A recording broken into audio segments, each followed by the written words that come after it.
Hi Conan, Paul here, and I believe that I have found a mistake on your show.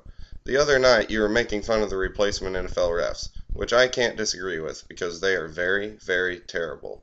The one thing I can disagree with, though, is that the referee making the call on the field was wearing a black hat.